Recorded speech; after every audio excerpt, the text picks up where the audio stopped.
Deus protetor, aqui me ponho aos seus pés pra lhe falar. Pai, pequeno eu sou, mas seu amor me deu a chance de poder recomeçar. Por isso peço em oração que ilumine meu caminho de cristão, que eu jamais esqueço que eu tenho nas mãos a doutrina da consolação.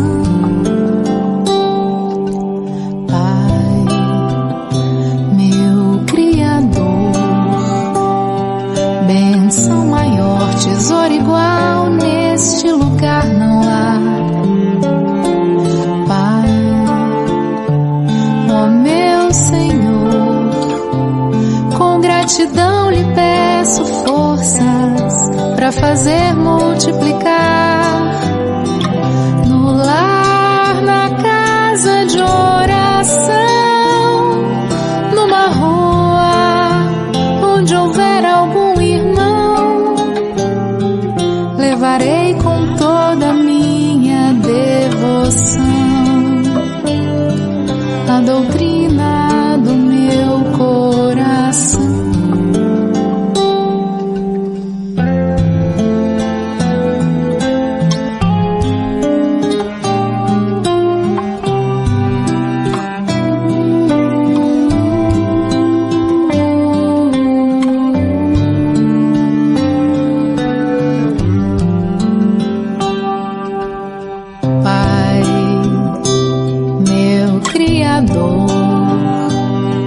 Benção maior, tesouro igual, neste lugar não há.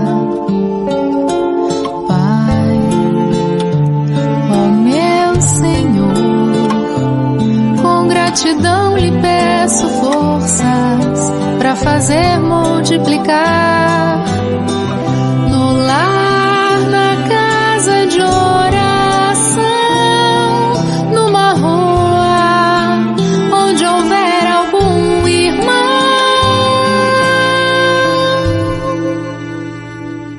Levarei com toda a minha devoção a doutrina do meu coração.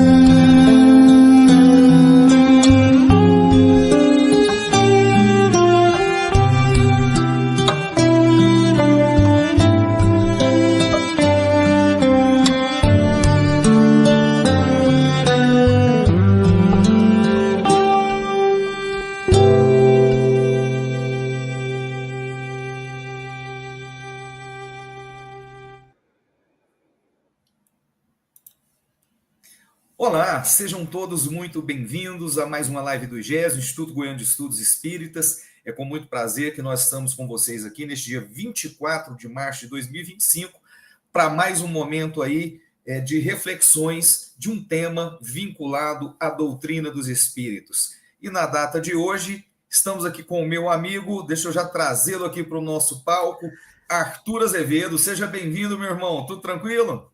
Boa noite, querido Adriano. Uma alegria estarmos aqui novamente com você, com o seu público aqui do IGES. Por aqui, tudo ótimo, tudo tranquilo. Valeu demais o Arthur, que já tem a carteira assinada aqui com o IGES falando de Espiritismo, né, Arthur? Sempre assim, muito parceiro do programa, sempre que é convidado, que ele pode, ele está aqui com a gente. E que bom, viu, Arthur? Sempre um prazer muito grande recebê-lo aqui, até porque você tem muita coisa a acrescentar e é sempre um prazer ter uma pessoa como você aqui para trazer assuntos tão interessantes para nós, como, por exemplo, o assunto de hoje, né? As médiuns da Alemanha nazista. Eu tive um amigo aqui, o Robson, do Segal aqui de Goiânia, né? Sim. Ele me mandou uma mensagem falando, nossa, mas que tema interessante, cara, que bacana. Eu já li alguma coisinha a respeito. Falei, ó, que bacana demais. Então, é um tema assim, bastante curioso, bastante intrigante, que eu tenho certeza que vai interessar aí a muita gente. Deixa eu só aqui mandar abraços. Rapaz, muitas presenças qualificadíssimas aqui, viu? Que bom. Francisco Júnior, membro do Conselho de Administração da Federação Espírita do Estado de Goiás, está aqui conosco, nos assistindo. Grande abraço, meu irmão, meu amigo Francisco, valeu demais. Suzy Prudente deixou seu boa noite também, ela que é aqui do Lar de Jesus, uma instituição, né, gigantesca aqui de Goiânia. Muito obrigado, Suzy, grande parceira do IGESE. Marco Palmeiras, que faz parte lá do trabalho que atualmente eu estou na direção, né, do Grupo Espírita Fonte Viva. Estamos juntos lá aos sábados, lá no Jardim do Cerrado. Valeu demais, Marco. Vera Rubinick deixou o seu boa noite também. Muito obrigado, Vera, por estar conosco. A Suzy aqui deixou uma mensagem, né, de carinho aqui, um abraço.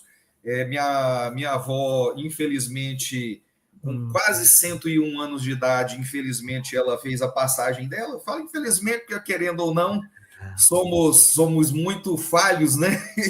E a presença física ainda é muito importante para nós, mas com a certeza de que ela está em ótimo lugar nesse momento, muito melhor que nós. Eu tenho certeza disso. A Cristiane Oliveira, esposa do Marco Palmeiras, está aqui com a gente também. Valeu, Cristiane, muito obrigado. Lá do Jardim do Cerrado, valeu demais. Álvaro Mordecai. Álvaro, que é parceiro do programa da série de Moisés a Kardec. Que surpresa boa, Álvaro. Valeu demais, muitíssimo obrigado. Que surpresa boa tê-lo aqui conosco. Lembrando, inclusive, que amanhã nós teremos o programa de Moisés a Kardec, né, da série de Moisés a Kardec, quinta temporada, e nós vamos trazer um material que já me foi enviado pelo professor Severino Celestino. Vai ser espetacular, não perca, tá bom? Deixa eu ver quem mais aqui, a Roberta Kildia Senra está conosco também, valeu, Roberta, muitíssimo obrigado, valeu demais. Equipe da TV Secal de Florianópolis, Santa Catarina, deixou aqui também a sua mensagem de boa noite. O Álvaro está falando aqui que vai assistir amanhã. Valeu demais, Álvaro. Obrigado. A Elizabeth Lopes, que também está conosco. Muitíssimo obrigado, Elizabeth. Então, pessoal, é isso aí. Vamos fazer a nossa prece inicial, né? Não vamos esquecer da nossa prece. Eu vou pedir que todos fechemos os nossos olhos. Vamos elevar os nossos pensamentos a Jesus, pedir que o Divino Amigo esteja conosco neste momento, nos amparando e nos intuindo. Senhor, nós te pedimos que realize o tratamento espiritual que todos nós necessitamos, que o Senhor permita que uma cachoeira de águas cristalinas caia sobre todos nós neste momento, nos limpando, tirando de nós as energias pesadas e deletérias que porventura estejam nos envolvendo, tudo aquilo que nos traz sensação de cansaço, de tristeza, de amargura, de agonia, que tudo isso possa ser dissipado, Senhor. E feita a limpeza, que o Senhor permita que sejamos renovados com energias que vêm direto de Ti, do Teu coração, e que nos trazem tranquilidade, paz, harmonia e, ao mesmo tempo, ânimo, coragem, vigor para o enfrentamento do dia a dia da vida terrena. E nós te pedimos, Jesus, que todos esses benefícios sejam estendidos àqueles que são caros aos nossos corações, aqueles que compartilham conosco o nosso ambiente doméstico, nossos parentes, amigos, vizinhos, companheiros de estudo e de trabalho, companheiros de jornada espírita, na casa espírita, no movimento espírita, e especialmente, Jesus, te pedimos por todos os mais pequeninos que necessitam do plenitivo neste momento. Muito obrigado por tudo, graças te damos, que assim seja. Graças a Deus. Muito bem. Arthur, deixa eu fazer a apresentação, apesar de que o público aqui já te conhece, mas deixa eu fazer a apresentação do Arthur. Eu nem sei se ela precisa ser atualizada, de repente você, se precisa, você faz a observação, tá?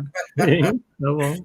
Às vezes tem mais alguma obra aí, enfim, se estiver faltando alguma coisa, você me corrija, por favor, né? Mas deixa eu fazer aqui a breve apresentação do Arthur, para quem ainda não o conhece. O Arthur iniciou seus estudos da doutrina espírita em 1984, lá no Grupo Espírita Irmão Pestalozzi, em Nova Friburgo, Rio de Janeiro. Sendo que em 93, aos 22 anos, ele atuou como orientador de mocidade da União da Mocidade Espírita de Niterói, que é um centro tradicional lá da cidade de Niterói. Ao mesmo tempo, colaborou como evangelizador no Grupo de Apoio ao Menor, hoje Casa de Batuíra, e Unidade do Lar Fabiano de Cristo, que prossegue no trabalho de assistência junto aos moradores de populosa favela em São Gonçalo, Rio de Janeiro. Em 1999, foi eleito presidente do Centenário Centro Espírita Friburguense, na cidade de Nova Friburgo, sendo que por cerca de 4 anos apresentou, juntamente com o confrade José Manuel Ferreira Barbosa, 2 programas espíritas em rádios locais, na Friburgo AM e na Conquista FM, e um programa de TV Zoom Canal 10. De volta a Niterói, foi orientador de estudos da Federação Espírita do Rio de Janeiro, a FEERJ, e membro da AD Rio de Janeiro, que é a Associação dos Divulgadores do Espiritismo do Rio de Janeiro. Já promoveu estudos em forma de palestras em cidades dos estados do Rio, São Paulo, Goiás, Maranhão. É coautor da obra O Espiritismo perante seus inimigos e desafios contemporâneos e autor de 3 obras publicadas: Ramatiz, Sábio ou Pseudo-Sábio, Espiritismo versus Ramatizismo e Atlântida, um mito em uma perspectiva espírita e científica. Prefaciou obras, né? Espiritismo e Formação Política, de Paulo Santos, O Primado de Kardec, de Sérgio Aleixo, Breve História do Espiritismo, de Fabiano Vidal, Allan Kardec, Suas Reencarnações e Reunião de Desobsessão, Momento de Acolher Espíritos em Desarmonia, ambos, né? Esses 2 últimos, de Paulo Neto. Então, esse é o nosso convidado dessa noite. Já vou passar a bola para você, só antes aqui, deixando aqui os abraços aqui da Iracilda Lima, que está conosco aqui, deixando seu boa noite, ela que fala de Manaus. Valeu demais, Iracilda, muito obrigado. Cristine Fiuza deixou seu boa noite também, valeu, Cristine, muito obrigado. Maria do Carmo Castro também deixou seu boa noite. A Lisângela Celestino Cardoso também passou aqui para deixar o seu boa noite. Deixa eu ver quem mais. Do Marco eu já falei, da Vera também, é isso aí. Arthur, então sem mais delongas, tem material, né, para a gente compartilhar, não é isso? Sim. Tem material para a gente compartilhar. Isso, perfeito. É isso aí. Maravilha, Adriano. Do jeito que estamos aqui, você mesmo vai coordenar, né, Arthur? A passagem dos slides, está tudo jóia, tudo ok. Então, sem mais delongas, a palavra é sua para o desenvolvimento desse tema tão intrigante, né? As médiuns da Alemanha nazista. Vamos ver o que o Arthur tem para falar para a gente essa noite. Maravilha, Adriano. Desejando então, novamente aí, uma boa noite a todos, né? E vamos trazer esse tema que realmente é desconhecido da grande maioria, e vocês vão ver que tem, claro, pontos em contato com o Espiritismo, uma vez que estaremos tratando aí do tema mediunidade, só que dentro de um ambiente histórico que, por si só, atrai a atenção de muita gente, que é a Segunda Guerra Mundial. E aí vamos começar essa nossa jornada na história com essa pessoa, esse senhor, que é o Edward Bulwer Lytton. Ele nasceu em 1803, então bem no iniciozinho do século XIX, né? Ele que era um político inglês e que também era escritor. E ele publicou inúmeros romances, só que anonimamente. Ele não queria misturar a carreira política dele com a carreira dele como escritor. Tá? Então, ele escrevia anonimamente. Então, ele publicou vários romances, peças de teatro, poesias e também livros de mistério e ficção científica. Embora, aliás, ficção científica não, ficção histórica. Tá? Sendo que o mais famoso, ou um dos mais famosos livros dele foi justamente esse daí, Os Últimos Dias de Pompeia, que inclusive virou filme. Tá? Então, ele ali mistura história com ficção. Ele cria em cima da história de Pompeia, com o vulcão em erupção, que efetivamente destruiu aquela região e cria, obviamente, ali uma história, um enredo, né, tendo como pano de fundo esses chamados últimos dias de Pompeia. Tá? Ele escreve esse livro em 1834. Tá? Então, ele tinha 31 anos. Só que foi explorando o ocultismo e aquilo que viria no futuro a se tornar a ficção científica, que era meio quase como um realismo fantástico, que ele mais obteve sucesso para garantir o seu extravagante estilo de vida. Ele era uma pessoa que viveu numa época em que ser político não dava muito dinheiro. Né? Os tempos eram outros. Então, ele queria ganhar mais, então ele procurou estudar o ocultismo, o esoterismo, de modo a incrementar os seus livros. Foi aí, então, que ele se torna membro da Ordem Hermética da Golden Dawn, que é uma dissidência da Rosa Cruz, tá? E isso lhe trouxe um grande conhecimento esotérico. E aí, em uma dessas obras, em que ele alia esse realismo fantástico e o ocultismo em um mesmo enredo, ele então lança esta obra aqui, pessoal. Vril, o poder da raça futura. Em algumas versões, esse livro se chama Vril, o poder da raça vindoura. Tá? Mas, de qualquer forma, é só o título que pode ter alguma variação. Então, nesse livro, ele procura demonstrar o seu forte interesse pelo ocultismo, o que acaba contribuindo na literatura para o crescimento inicial daquilo que a gente chama hoje de ficção científica. Tá? Então, vocês devem estar se perguntando, tá, mas do que trata este livro? Esse livro conta a história, pessoal, de uma civilização que supostamente, né, porque isso é algo que nós sabemos que seria impossível de acontecer, habita o interior da Terra, que ele passa a dizer nesse livro que seria oco. Quer dizer, haveria um espaço nesse interior da Terra livre, vazio, completamente oco. Hoje, é bom que a gente diga, né? A geologia, enfim, todas as ciências que estudam a Terra sabem, né, nos dizem, nos comprovam que a Terra não é oca, tá? Ela é composta no seu interior de um núcleo e uma série de camadas.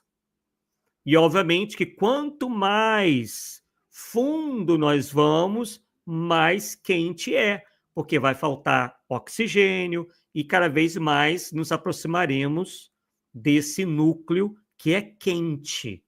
É desse núcleo aí, praticamente, né, e também das outras camadas, que vem a lava vulcânica. Né? Então, se realmente tivesse gente morando nesse interior oco, eles já teriam sido consumidos, né, possivelmente por essa lava, por esse material realmente muito quente que está aí nessas camadas do planeta. Mas, na época, as ciências da natureza, que estudavam justamente isso daí, não estavam suficientemente desenvolvidas. Então, para algumas pessoas, aquilo passou a ser algo completamente crível, por incrível que pareça. Tá? Mas daqui a pouco a gente vai falar sobre isso. Então, na história, tem um protagonista que resolve explorar as profundezas de uma mina que ele acha, que ele encontra. E aí ele ingressa e se depara no livro com uma raça de seres intelectual e tecnologicamente muito avançados que teriam se refugiado nesse interior da Terra por causa de uma catástrofe, muitos e muitos anos antes. Então, essa civilização teria tido a sua existência, a sua sobrevivência garantida por uma fonte inexaurível de uma energia, ainda desconhecida na superfície e denominada no livro de Vril. Por isso o nome, né? Vril. Com ela, segundo o romance, todos que habitam o interior oco da Terra são supridos de luz, força motriz, meios de defesa e também essa substância, digamos assim, é uma fonte de vigor e de juventude. Então, essas criaturas possuíam planos, inclusive, de sair um dia das profundezas e tomarem a superfície terrestre, onde eles, então, planejavam se livrar dos humanos. Isso é o que diz lá o livro. Então, o livro, pessoal, fez um enorme sucesso e popularizou a teoria da Terra oca. Todo mundo passou a imaginar que haveria a possibilidade de realmente a Terra ser oca e lá habitarem seres inteligentes. Por incrível que pareça, a gente tem que se transportar um pouco até lá para a gente entender que as pessoas não tinham as informações que nós temos hoje. Fazendo o estudo da Inglaterra, por exemplo, daquela época, os níveis de analfabetismo eram enormes. A pobreza ainda era muito grande, enfim, o acesso à informação nem se comparava com o que nós temos hoje. E isso foi suficiente para chamar a atenção da Helena Blavatsky, que vocês conhecem bem, ela que é a fundadora de uma doutrina esotérica chamada de teosofia. E ela acabou se encantando por esse livro. E isso não foi a primeira vez que Helena Blavatsky se encanta por um livro de ficção. Ela também, antes disso, tinha se encantado por dois autores. Um americano chamado Ignatius Donnelly, que nós, infelizmente, não teremos tempo para falar sobre ele, e o Jean-Sylvain Bailly, que também era um político, que escrevia coisas, né? Ele, inclusive, o Jean-Sylvain Bailly, foi prefeito de Paris. E aí ela passa, pessoal, a divulgar essa obra do Bulwer Lytton, né, que é uma obra ficcional, como algo real, verdadeiro. Por quê? Porque na cabeça dela, às vezes o indivíduo escreve algo que ele acha que é fantasia, que ele acha que é ficção e que, na verdade, não é. Então, ela achou que também era o caso do Edward Bulwer Lytton, que ele estava sendo, de alguma forma, inspirado e que estaria escrevendo algo com fundamentação, com verdade ali. Tá? Então, ela passa a aliar essa questão do Vril às suas teses sobre Atlântida. Ela acha, por exemplo, que tem algumas semelhanças com aquilo que ela começou a achar sobre Atlântida. Ela, por exemplo, chega a dizer que no livro, ela chega a fazer essa comparação, né? Porque ela imaginava os Atlantes como uma raça avançada, como um povo nobre, de pele e olhos claros e estatura elevada, que é justamente a descrição que o Lytton faz desse povo que eu me referi, que mora no interior oco da Terra e que no livro é chamado de Vrilya. É o nome do povo. E o tal do Vril, que era essa energia telúrica, né? Telúrica quer dizer da Terra, né? Usada para toda e qualquer finalidade, para curar ou para matar, para construir ou para destruir, teria também sido utilizada nessa fantasiosa ou mitológica Atlântida, criada também pela Helena Blavatsky. Então, no final do livro, inclusive, os Vrilya revelam ter poder suficiente para destruir o mundo, se assim o desejarem, se utilizando justamente do tal do Vril. Mas, ao invés disso, eles ficam lá quietinhos, esperando contato com uma raça humana, palavras deles, tá?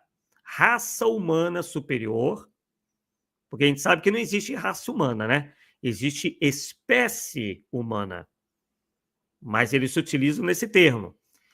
A quem os Vrilya, no livro, pretendem transmitir o seu legado quando chegar o momento. Tá? Então, vamos avançar um pouquinho aqui nos nossos slides. Daqui a pouco a gente vai falar sobre isso aí. Então, na segunda metade do século XIX, pessoal, e no início do século XX, foi uma época muito marcada, né, essas duas épocas aí, segunda metade do século XVIII e iníciozinho do século XX, por um crescimento explosivo de seitas ocultistas e esotéricas, sendo a teosofia a que mais popularidade alcançou e se tornou um forte modismo na Alemanha e também na Europa. Quem estudou um pouquinho da história do movimento espírita francês sabe muito bem que, em determinado momento, depois da morte de Allan Kardec, o Leymarie, né, que ficou responsável pela Livraria Espírita, pela Sociedade Parisiense de Estudos Espíritas, abre as portas da Revista Espírita para a inclusão de artigos de escritores ou articulistas teosóficos. Inclusive, o Leymarie chega em determinado momento a se converter à teosofia. Só que depois ele acaba desanimando e vendo e notando, né, passa a notar realmente as incoerências da teosofia perante o espiritismo. Então ele se desliga, né, do movimento teosófico. Então a teosofia se popularizou pela Europa fora, e isso incluía a Alemanha e a Áustria. Então, nos textos de Blavatsky, era comum encontrar exaltações ao que ela chama de raça raiz, de origem indo-ariana, que é apresentada por ela como superior a outra raça de pele escura, que daqui a pouco a gente vai saber que outra raça é essa. E também, nos escritos de Blavatsky, ela faz referências a isso que vocês estão vendo aí, os chamados mestres de sabedoria, que eram uma espécie de guardiães, né, da sociedade teosófica, que é chamada de grande fraternidade branca, ou mestres ascensionados. E vocês podem perceber que são todos de pele clara, porque era assim que Helena Blavatsky concebia esses mestres. né, da grande fraternidade branca, os mestres ascensionados. Entre eles, o polêmico Saint-Germain, que inclusive é alertado a Allan Kardec por São Luís que se tratava de um prestidigitador. Porém, na cabeça da Helena Blavatsky, ele passa a ser um mestre ascensionado. E para o movimento universalista, esotérico, Saint-Germain, só um parêntese aqui, né, seria o novo governador da Terra. Então, vemos aí, né, muitas diferenças com aquilo que nos ensina o Espiritismo. Então, pessoal, o uso de termos como raças menos desenvolvidas ou raças primitivas parecia até corroborar o que a ciência dizia na época. Né? Nós sabemos aí que o próprio Kardec estudava a frenologia, só que a frenologia era a última palavra da época. Só que ele estudava aquilo tudo sob um ponto de vista científico. Já a Helena Blavatsky não. Ela não queria saber de estudos acadêmicos. Ela não queria saber de experimentações científicas. Ela acreditava na sua voz interior. Ela acreditava naquilo que esses chamados mestres ascensionados, a grande fraternidade branca, supostamente dizia para ela. Então, para a teosofia, que abraçou a existência de Atlântida e o surgimento de uma chamada sexta sub-raça raiz, uma raça avançada viria a substituir a atual. E aí nós teríamos, segundo ela, um mundo ideal, composto de seres de pele alva, olhos claros e altura acima da média, chamados de arianos. Alguns de vocês já devem estar ligando as coisas com aquilo que a gente vai ver daqui a pouco. Então, tais ensinos, pessoal, se constituíram um motivo perfeito para que grupos racistas defendessem a eugenia com mais força e entusiasmo. O que vem a ser a eugenia? Daqui a pouco a gente vai falar sobre isso, sobre esse slide que eu passei aí. A eugenia parte do princípio da chamada limpeza étnica, né? Então, e também na eugenia se defende a ideia de que indivíduos que nasçam com alguma limitação, que muitos ainda chamam de deficiência física, sejam mortos, né? Não seja permitido a eles que sobrevivam. Tá? Então, esses grupos começaram a adotar e a adorar essas ideias. Né?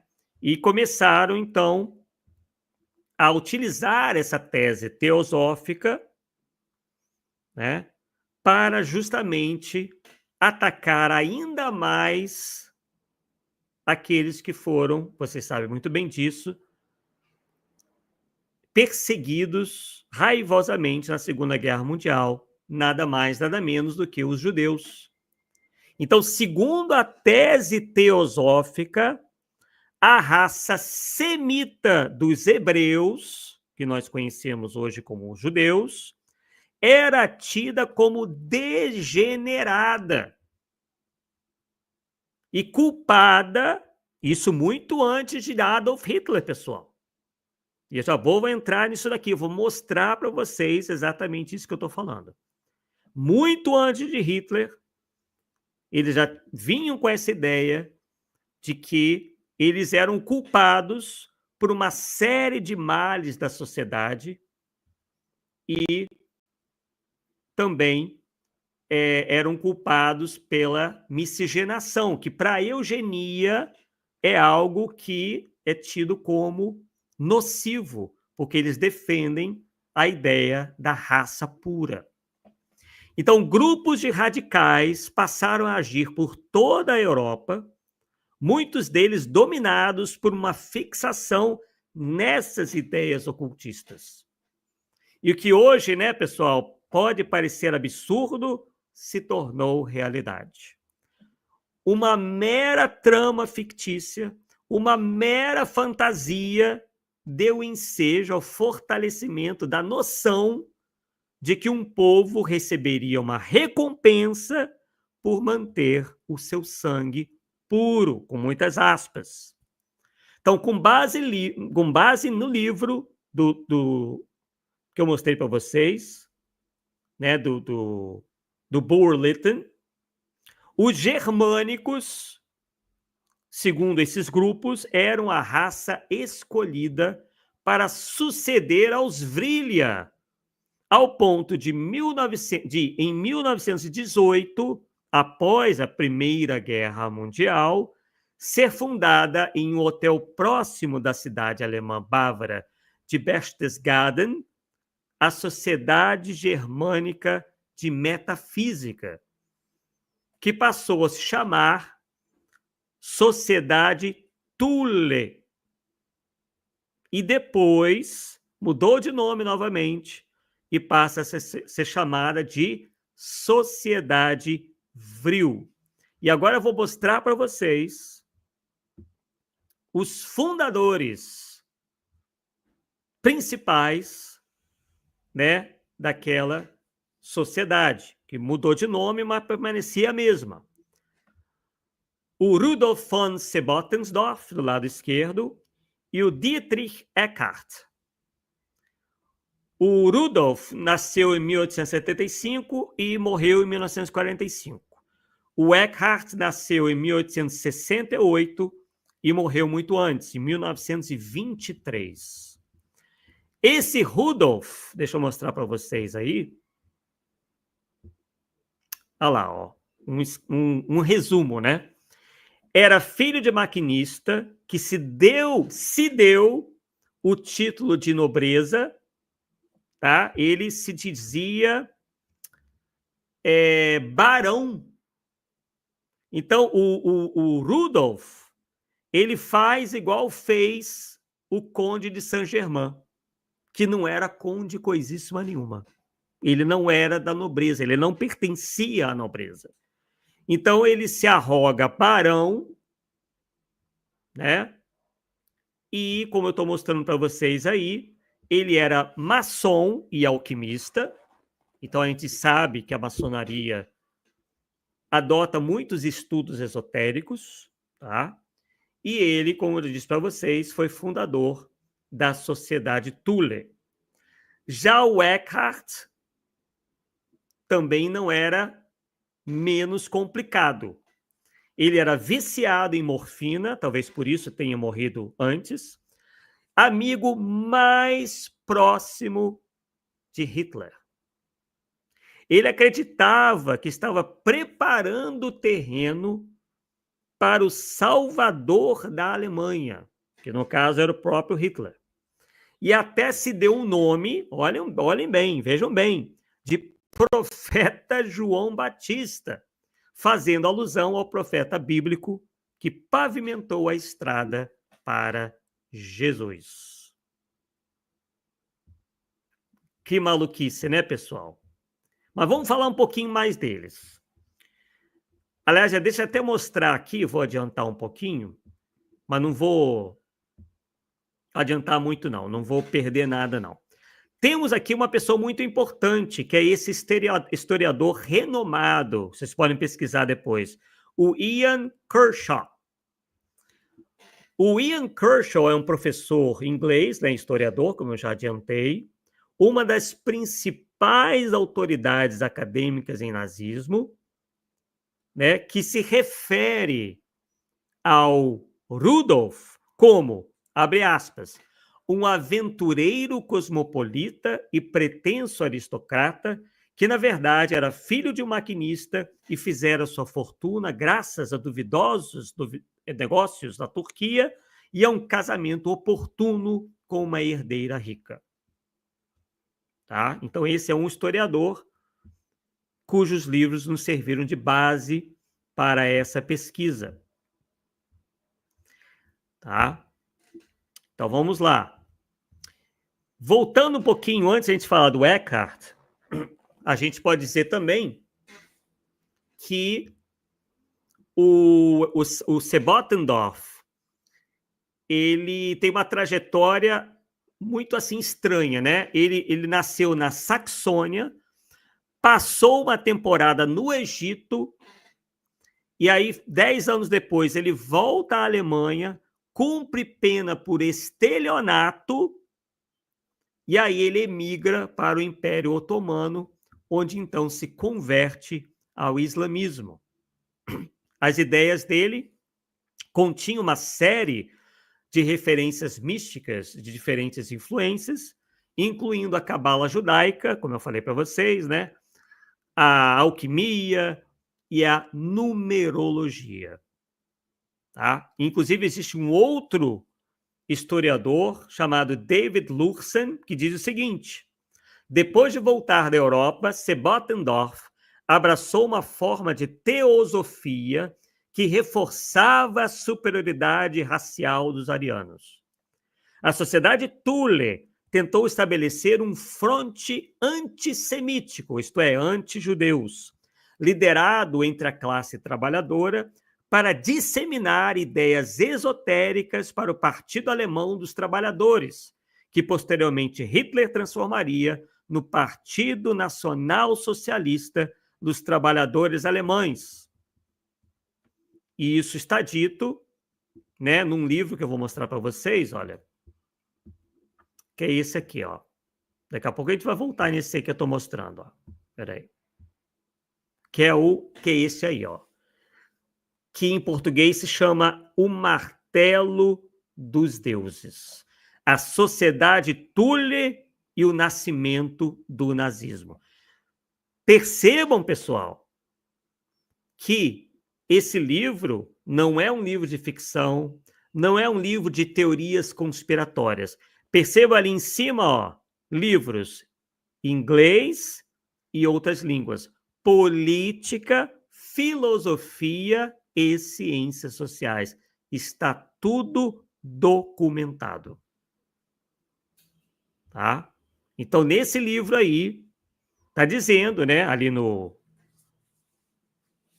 na abertura, né, ali do anúncio da venda do livro, dizendo que o interesse público em Adolf Hitler e todos os aspectos do Terceiro Reich continua a crescer na medida em que as novas gerações avaliam as questões morais referentes à Alemanha nazista e seu legado histórico. Um aspecto do nazismo que não recebeu atenção suficiente dos historiadores do Terceiro Reich é a origem da doutrina da sociedade, na sociedade Thule e suas atividades. E ali diz que um grupo ocultista em Munique, com uma agenda política, a sociedade Thule foi liderada por Rudolf von Sebottendorf, um cidadão alemão que havia adotado né, um título nobiliárquico durante sua jornada no Império Otomano. Depois volta à Europa, depois de sua volta à Europa, Sebottendorf abraçou uma forma de teosofia que enfatizava a superioridade racial dos arianos. Então, pessoal, vejam que existe um grande embasamento histórico nisso que eu estou passando para vocês. Tá? Agora vamos falar um pouquinho do Eckhart. E eu vou concluir uma frase que o Sebottendorf, durante um evento em 1918, quer dizer, logo depois da derrota da Alemanha na Primeira Guerra, ele declarou o seguinte: o puro sangue alemão foi derrotado pelo inimigo mortal, Judá. Conclamo todos a lutar. Nossa ordem é germânica. Nosso Deus é Valvater e somos arianos. Valvater, no caso, é um dos nomes do deus nórdico Odin. E o seu discurso ecoava o lema oficial da sociedade Thule, que era o seguinte: lembra-te que tu és alemão, mantenha o teu sangue puro. Agora vamos falar um pouquinho do Eckhart. O Eckhart, como eu já adiantei para vocês, era um ex-estudante de medicina que se formou em jornalismo. E aí, como estudante de medicina, ele conhece a morfina, se vicia nela e, inclusive, esteve várias vezes internado em sanatórios e manicômios. Ele conheceu Adolf Hitler por ocasião dos seus discursos políticos, exercendo enorme influência sobre o futuro Führer, né, como era chamado, Hitler depois que ascende ao poder.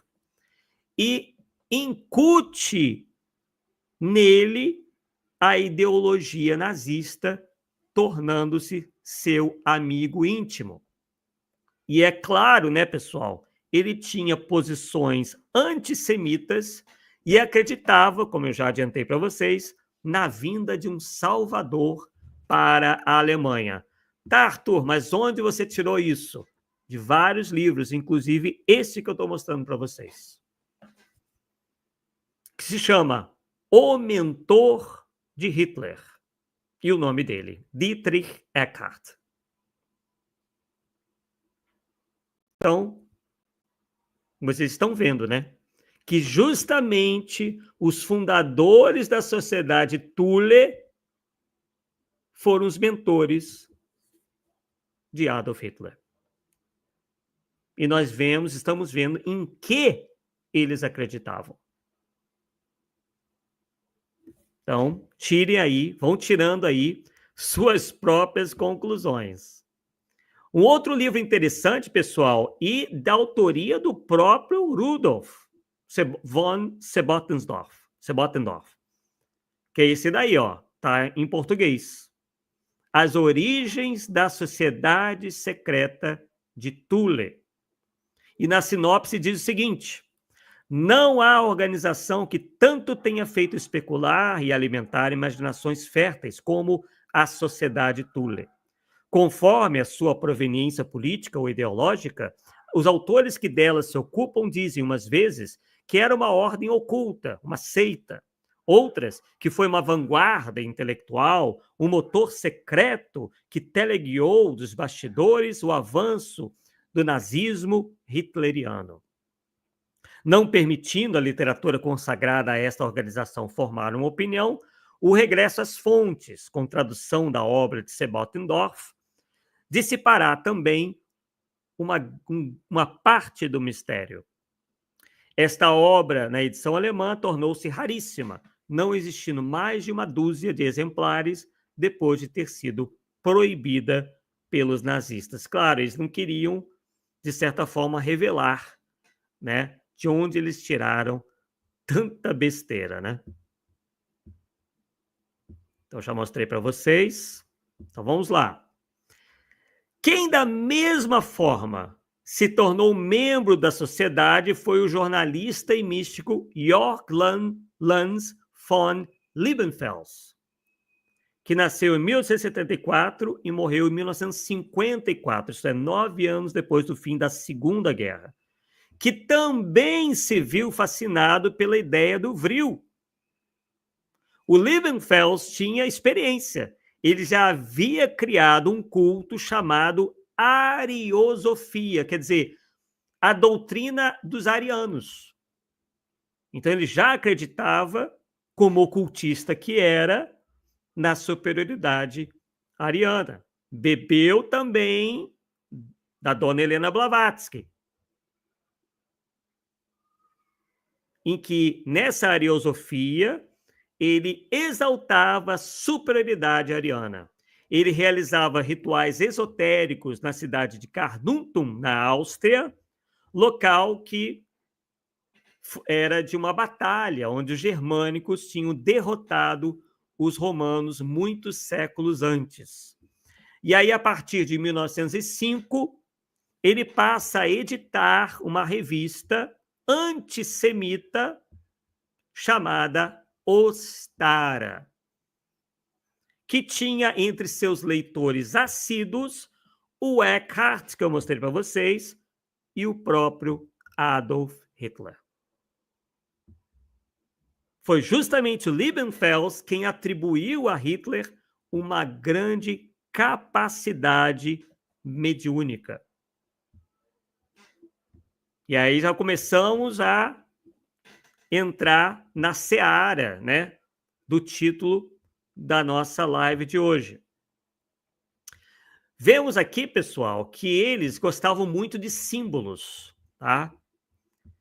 Inclusive, eles foram atrás de símbolos que, inclusive, já existiam, que era a svástica,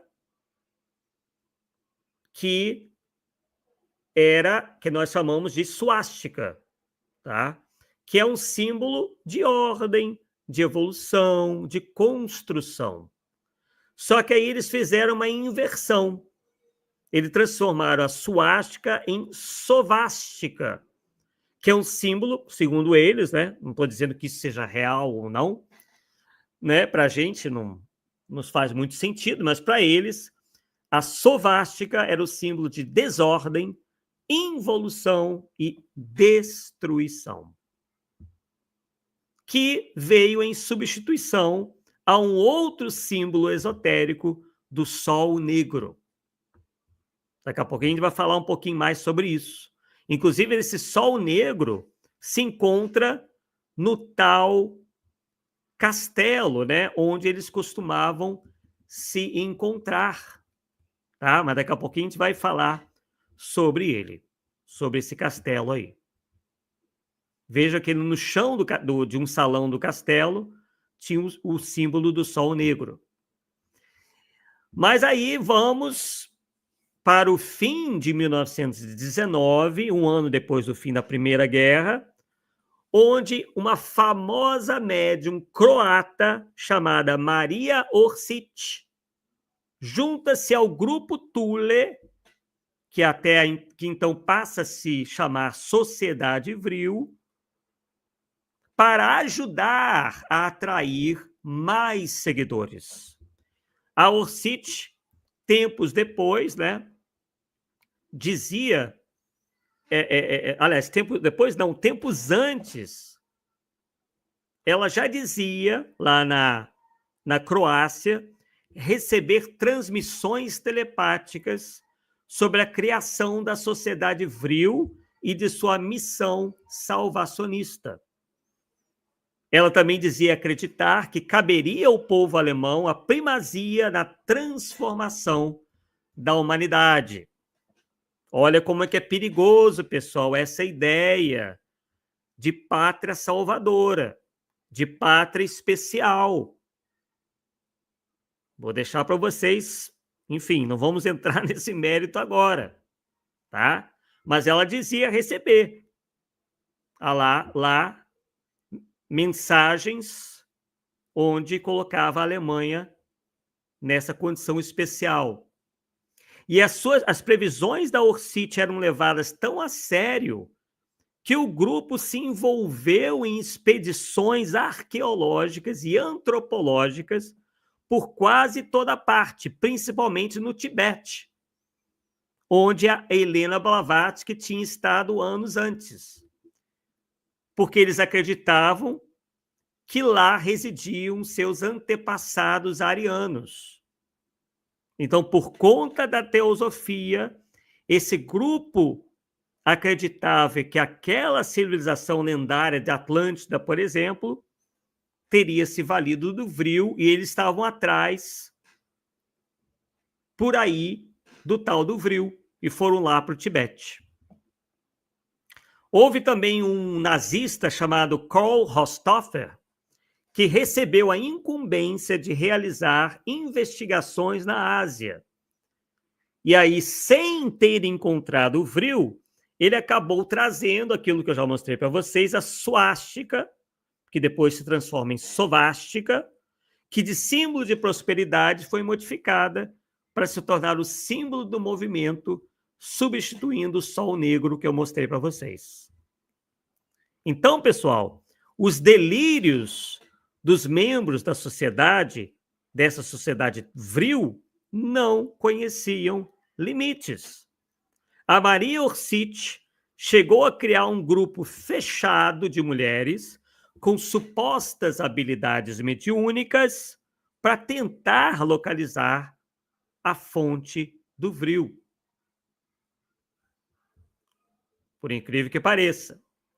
Aliás, essas mulheres são chamadas de Vrilerinnenfraus, quer dizer, as mulheres do vril. E elas tinham grande influência na sociedade Thule. E aí a Maria Orsic, ela passa a liderar um grupo de mulheres, dessas mulheres. Eram 4 mulheres inicialmente, e depois ocorre a chegada de uma outra médium chamada Traute. Vamos conhecer esse povo, como diz o Adriano. Mas antes de conhecê-las todas, nós estamos vendo aqui, ó, tanto na anterior, na foto anterior, como nessa, que todas elas tinham esse cabelo muito abaixo da cintura.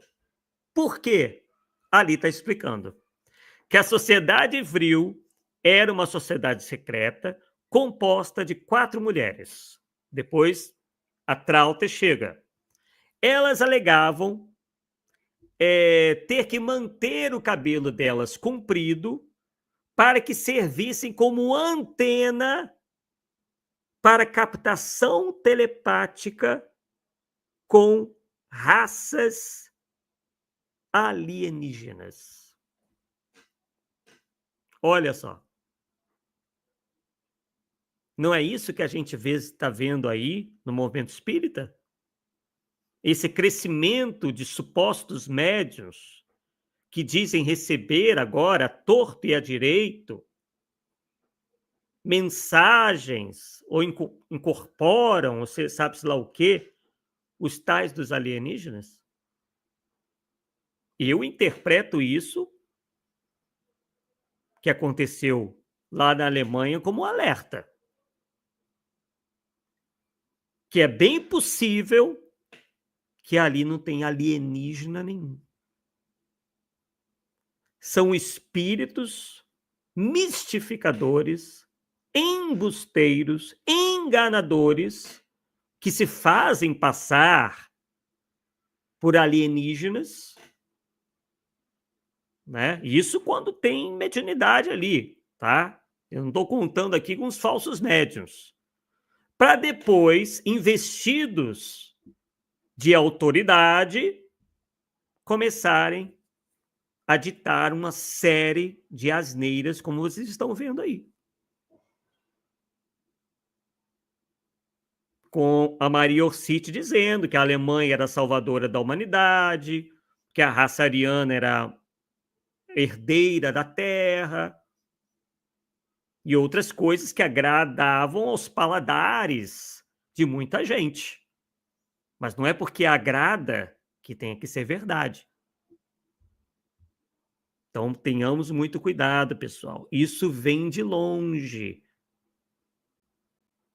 E essas pessoas se enfronham no movimento espírita, depois se utilizam aí do movimento espírita para trampolim e depois começam a se dizer universalistas, isso e aquilo, porque elas sabem que dentro do movimento espírita elas vão encontrar resistência. Então, tenhamos muito cuidado com isso. Ah, Arthur, de onde você tirou essa história toda? Esse é um dos livros. Maria Orsic, a mulher que deu origem e criou os primeiros UFOs da Terra.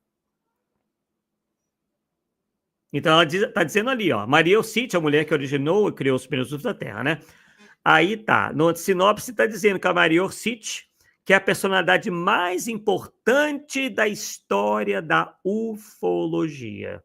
Nada mais, nada menos do que uma médium que serviu ao nazismo.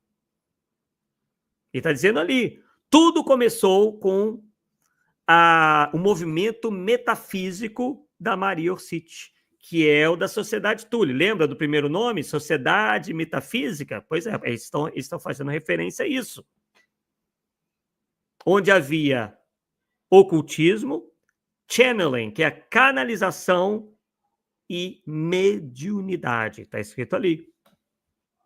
O fenômeno UFO e a saga dos primeiros contatos com alienígenas, de civilizações extraordinariamente avançadas que estão além do nosso sistema solar e mensagens extraterrestres, todas iniciaram com o movimento psíquico, místico, metafísico e ocultista criado por Maria Orsic, uma médium e fundadora das Vrilerinnen, da Sociedade Vril, que eu mencionei para vocês, e que baseou as mensagens naquilo que ela alegava receber de extraterrestres de Aldebaran, em Alpha Tauri,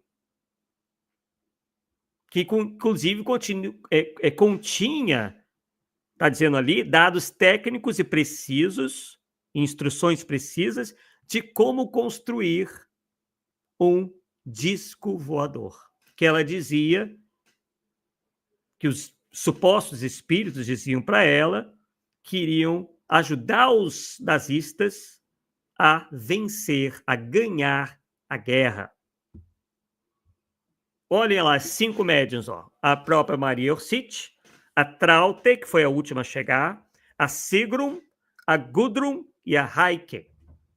E está dizendo ali, algumas das belas mulheres médiuns mais importantes da sociedade Vril, né, que em alemão é assim, entre os anos de 1922 e 1945, olha, 23 anos de existência, que mantiveram, segundo elas, né, vários contatos com seres extraterrestres de Aldebaran, na constelação do Touro.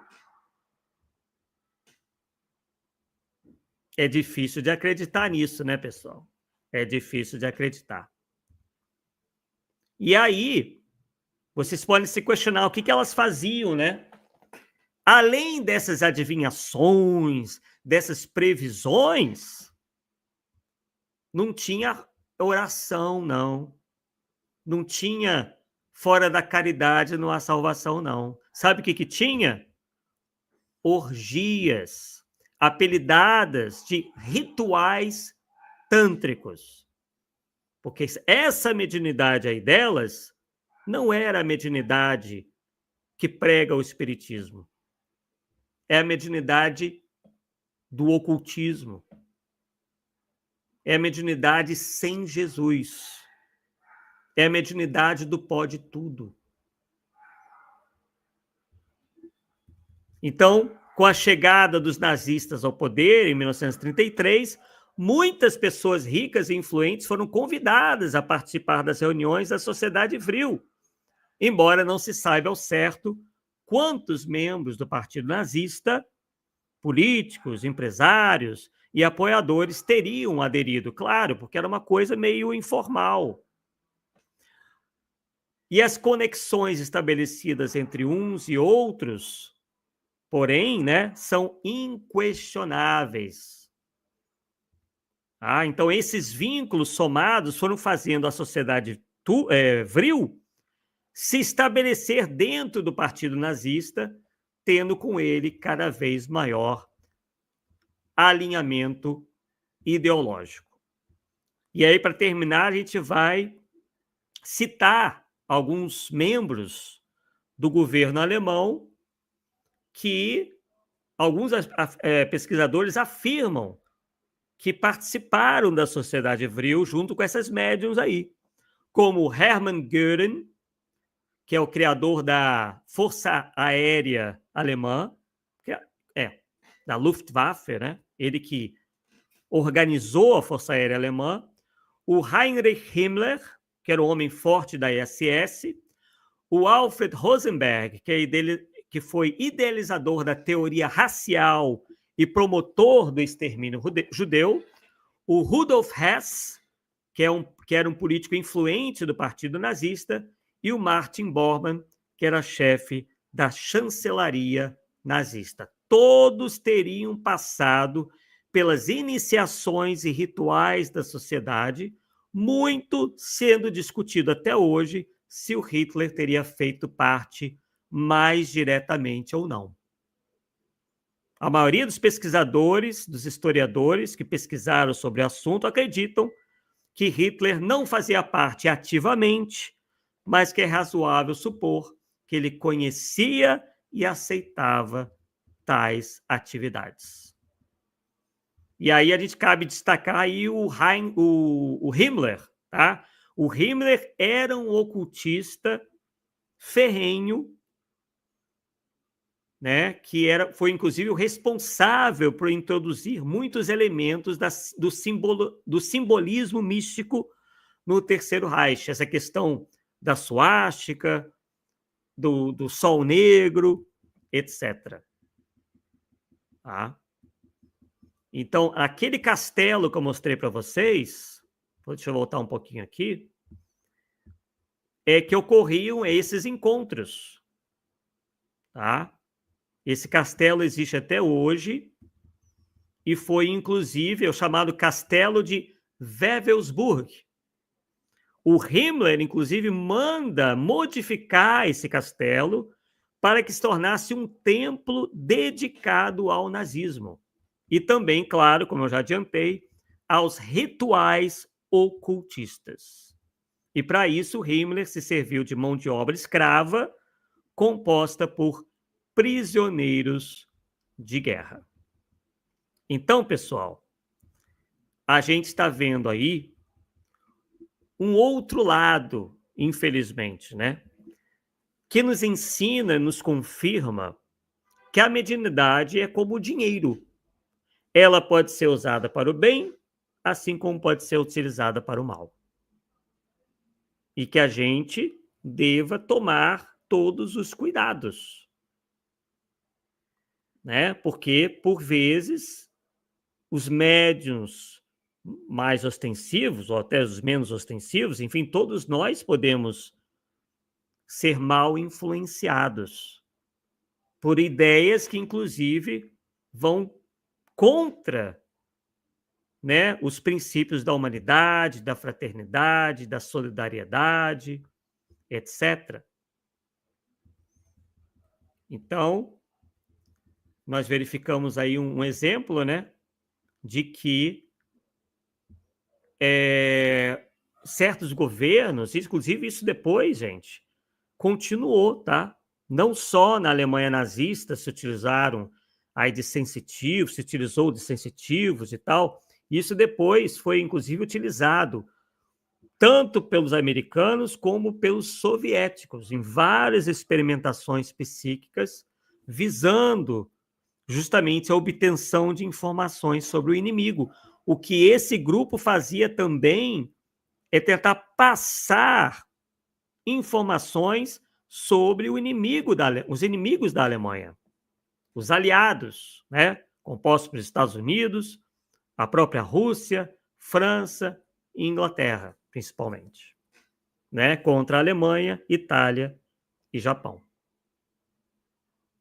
Então, é uma história muito interessante que hoje os historiadores, aí como mostrei para vocês, claro que não dá para mostrar todo, não dá para mostrar todos os livros, né, são cada vez mais concordantes em dizerem que há, sim, uma motivação antissemita prévia, anterior à própria criação do nazismo, tendo como base as ideias de Helena Blavatsky, que ela retirou de um livro de realismo fantástico. É isso aí, pessoal. Então, vamos aqui devolver a palavra para o nosso querido Adriano Máximo. É isso aí. Excelente a exposição do Arthur. Eu tenho certeza que todo mundo que esteve assistindo aí gostou muito. Ah, nós temos aqui, Arthur, Sim. alguns. Deixa eu só falar aqui do pessoal que ainda não tinha se manifestado, que deixou o seu boa noite, né? Deixa eu falar aqui rapidinho, deixa eu ver aqui. Quem que eu não tinha mencionado o nome ainda? Lisângela Celestino Cardoso, que deixou o seu boa noite. A Vera Rubini, que é lá da zona da Mata de Minas Gerais. Obrigado, Vera. Elanir Baracho Pérez também está conosco. O perfil Visa Graphic também está conosco. O Robson, né? O Robson que eu mencionei no início da nossa live, ele deixou aqui as suas mensagens também. Perfil Seago também está aqui conosco. Valeu demais, muito obrigado. O Matheus Oliveira, que faz parte daquele nosso grupo de WhatsApp, o Matheus está aqui conosco também. Valeu, Matheus, muitíssimo obrigado. Zé da Costa, de Goianésia, interior do estado de Goiás. Valeu demais, Zé da Costa. Muitíssimo obrigado. A Roberta Kildia Senria, ela deixou aqui uma pergunta, Arthur, e assim Sim, como o Marco também deixou duas perguntas aqui. sim. Vamos lá. Primeiro, as do Marco, então, ele fez duas perguntas. Ele perguntou aqui, Arthur, os nazistas acreditavam em espiritismo? E também perguntou, então, naquela época os nazistas acreditavam que os espíritos ajudariam eles a vencerem a guerra? Vamos lá, vamos à primeira pergunta. Eles não acreditavam no espiritismo, tá? Inclusive há relatos de que os nazistas, quando invadiram a França, destruíram muitos documentos, enfim, lugares onde se reuniam espíritas, tá? Então eles acreditavam no que a gente poderia dizer no paranormal, né? Eles tinham uma ligação muito grande com o ocultismo, como a gente pode explicar, né? Principalmente esse novo ocultismo que virou uma febre na Europa toda, que foi criado pela Helena Blavatsky.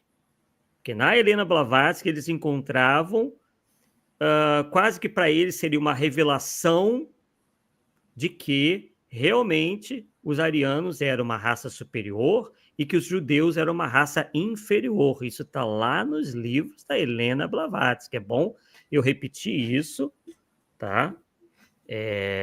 Então é basicamente isso. E a outra pergunta é se eles acreditavam que os espíritos ajudariam eles a vencer a guerra. Quem dizia isso era o grupo de Maria Orsic.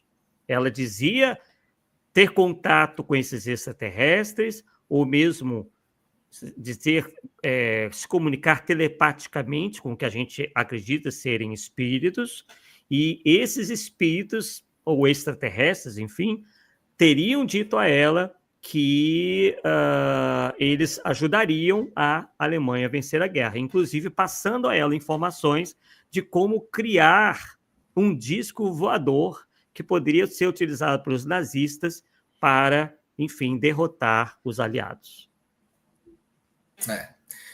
E aqui a Roberta, ela faz a seguinte pergunta. Então a mediunidade era usada erroneamente, mas acreditavam que os extraterrestres se comunicariam, que vivem no centro da Terra? Quem veio com a história do centro da Terra foi o Bulwer-Lytton, né? Os alemães, eles não estavam interessados nessa civilização que teoricamente habitava o centro da Terra. Eles estavam interessados na tal da energia vril, que poderia ser utilizada tanto para o bem quanto para o mal, para destruição. Então, eles começaram a achar que essa energia vril era verdadeira, era real, e passaram, então, a correr atrás dessa tal energia vril. Inclusive, tem uma passagem, inclusive, muito triste, que é a seguinte: se passou a acreditar, olha o absurdo, que crianças poderiam ser a fonte também dessa energia.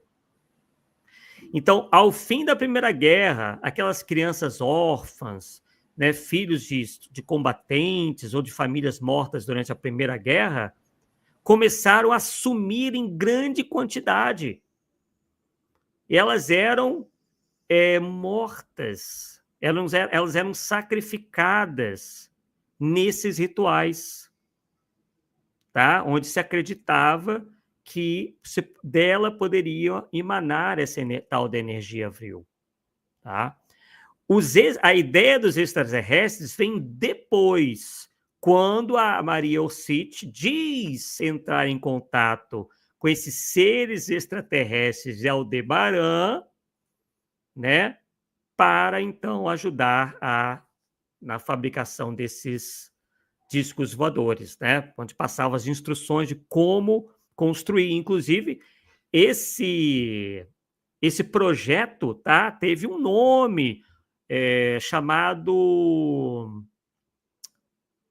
de discos voadores do Reich. Tá? O nome desse projeto, dos discos voadores do Reich, chamava Die Glock. Tá?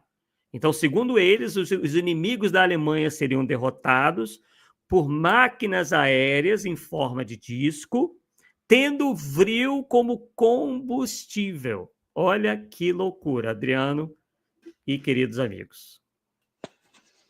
Eu acho que Adriano voltou. Pensei que tivesse caído. Está voltando aí. Então, é uma loucura muito grande, pessoal. Para a gente, hoje, é algo inacreditável. Eu sei que muita gente vai ter dificuldade de entender essa história aí.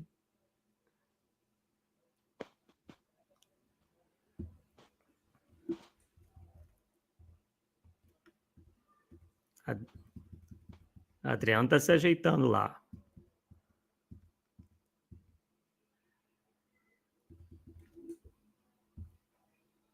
O Adriano está com probleminhas lá. Então, vamos lá, vamos seguir aqui. Voltou. Vamos lá. Opa, me ouvindo? Agora sim, vamos lá. Ok, a minha internet foi embora. Eu estava no laptop, né, com o laptop, aí entrei agora pelo celular, estou utilizando a da operadora do celular, vamos ver se agora eu consigo ir até o final. Hein, Arthur, aí você, então, você fez comentários aqui acerca do questionamento da Simone? Sim. É isso? Da Simone Pinheiro? Sim, terminei a explicação. Tá joia. Tá joia, então. Então não ficou nenhum questionamento para trás, né? Você, então, falou acerca aqui do comentário da Simone, que mandou várias mensagens. Valeu demais, Simone. Muito obrigado por ter nos acompanhado, ter estado conosco aí até agora. A Fran Mendes também deixou aqui o seu boa noite. Muitíssimo obrigado. Meu irmão, então é isso?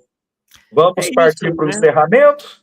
Quem quiser conhecer mais, isso também está no meu livro, né, que eu já tratei aqui no IGESE, que é o Atlântida, o mito em uma perspectiva espírita e científica, que vocês podem adquirir lá na Amazon. É só digitar lá o nome, Atlântida, o mito em uma perspectiva espírita e científica, que a gente conta essa história, e também é um livro com várias imagens, e vocês vão ter, então, aí mais detalhes sobre essa história. É isso aí. E fazer a divulgação também do seu canal, né? Não sei se você chegou a falar enquanto eu estive off. Não, você foi rapidinho. Você voltou rápido. O canal lá é Arthur Azevedo, Difusão Espírita no YouTube. Bacana. Deem um pulinho lá que vocês vão encontrar muito material bacana e que vai agregar demais aí o conhecimento de todo mundo. Pessoal, então vamos aí, reta final, né, do nosso programa de hoje. Eu vou pedir então, Arthur, para que você, por favor, faça a nossa prece de encerramento, pode ser? Claro, vamos lá. Então, vamos elevar o nosso pensamento, agradecer mais uma vez pela essa oportunidade de estarmos aqui reunidos, mesmo à distância, virtualmente, para cada vez mais procurarmos entender o objetivo das nossas vidas, que é sempre a procura pelo bem, a procura pela fraternidade que deva certamente nortear os nossos caminhos, e também a boa utilização da mediunidade, uma vez que todos nós somos mais ou menos médiuns, e que possamos utilizar esse meio de comunicação com os espíritos, sempre visando o nosso melhoramento e também o melhoramento dos nossos semelhantes. Por isso, agradecemos mais essa oportunidade, que persistamos firmes, continuemos firmes, persistentes no estudo cada vez mais amplo da doutrina espírita, que nos faz enxergar a vida sob um prisma realmente bastante diferente, mais compatível com as leis de Deus e com a própria grandeza do nosso Criador. Por isso, agradecemos mais uma vez e que assim seja. Graças a Deus. Que assim seja, graças a Deus. Pessoal, então fica o pedido encarecido aí a todos vocês, né? Que possam se inscrever no canal aqui do IGESE, ativar as notificações, curtir e compartilhar os nossos vídeos, inclusive este que você está assistindo. Lembrando que ele vai ficar gravado na plataforma, então quem não pôde assistir ao vivo vai poder assistir posteriormente. Então compartilhe, tá bom? Que vocês possam também buscar aí os nossos perfis nas redes sociais, Instagram, Facebook, por meio dos quais você vai acompanhar a nossa programação. E também dê um pulinho lá no canal do Arthur Azevedo, Difusão Espírita, e que vocês possam também visitar os canais, os perfis em redes sociais dos nossos parceiros, TV Secal, Web Rádio Fraternidade, TV Goiás Espírita, Rede Amigo Espírita, Grupo Espírita, Fonte Viva. Vamos prestigiar aí os nossos parceiros. Grande abraço a todas essas equipes. Então é isso. Vamos encerrando por aqui, falando, como sempre, que todo esse trabalho é feito com muito amor, com muito carinho para vocês, por vocês. Beijos nos corações e até a próxima segunda-feira, se Deus quiser, com o IGES Falando Espiritismo, mas amanhã nós teremos mais um episódio da série de Moisés a Kardec. Então não percam, nós vamos ter material especialíssimo do professor Severino Celestino, tá bom? Fiquem com Deus então e até a próxima. Tchau, tchau.